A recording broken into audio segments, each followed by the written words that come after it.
हिंदू धर्म का एक प्रबल सिद्धांत है कर्मफल। यानी मनुष्य अपने कर्मों का उत्तरदायी स्वयं होता है। वह जो भी पूर्व में करता है, उत्तर में उसके परिणाम सामने होते हैं।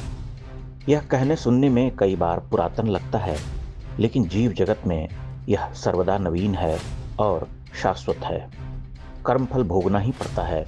वह मनुष्य के साथ वैसे ही चलता है जैसे उसका साया उसके साथ चलता है। ये तीनों चेहरे कर्मफल के जीवंत उदाहरण हैं।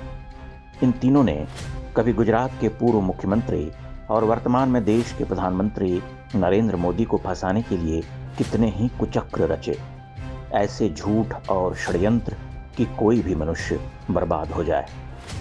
लेकिन नरेंद्र मोदी अन्य धातु के बने हैं। वह सब कुछ झेल कर निकले, बेदाग निकले। इस देश की सभी जांच एजेंसियों ने उन्हें निर्दोष माना। अब काल का चक्र उल्टी दिशा में घूम गया। ये तीन अब न्याय दंड को भोगने के लिए तैयार हैं। परिस्थितियों ने इन्हें न्यायालय के सामने खड़ा कर दिया है। आरबी श्री कुमार और तीस्ता तलवाड़ को गिरफ्तार कर लिया गया है।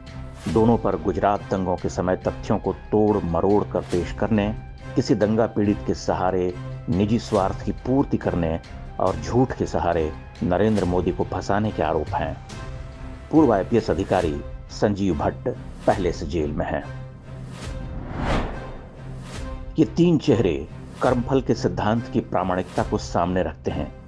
यूं तो कर्मफल सबको भोगना पड़ता है। कांग्रेस की तथाकथित त्यागमयी माताजी और उनकी संततियों को भी भोगना पड़ रहा है। लालू जी और मुलायम सिंह यादव भी भोग रहे। कितने ही नाम और उदाहरण हैं। महत्वपूर्ण बात यह है कि इस सिद्धांत को कोई नकार नहीं सकता। आज सत्ता, धन और बुलंदियों के समय जो हम उन्मत्त होकर करते हैं, वही कालांतर में सब कुछ से हीन हो जाता है। तब केवल दैव होता है, यानी भाग्य, और पिछले कर्मों का भोग उसे भोगना पड़ता है। पिछले 18 वर्ष की भारतीय राजनीति इस कर्मफल के सिद्धांत को सबसे बेहतर तरीके से सामने लाती है। एक बार ध्यान से देखिए तो सही, सब कुछ पानी की तरह पारदर्शी है। अर्थ केवल यह कि हर मानवीय शक्ति के ऊपर एक महाशक्ति होती है जो चुपचाप उसे देखती है। जिस दिन उसे लगता है कि अब इस मनुष्य को समझाने का समय आ गया है, उस दिन से उसके ग्रह नक्षत्र बदल जाते हैं।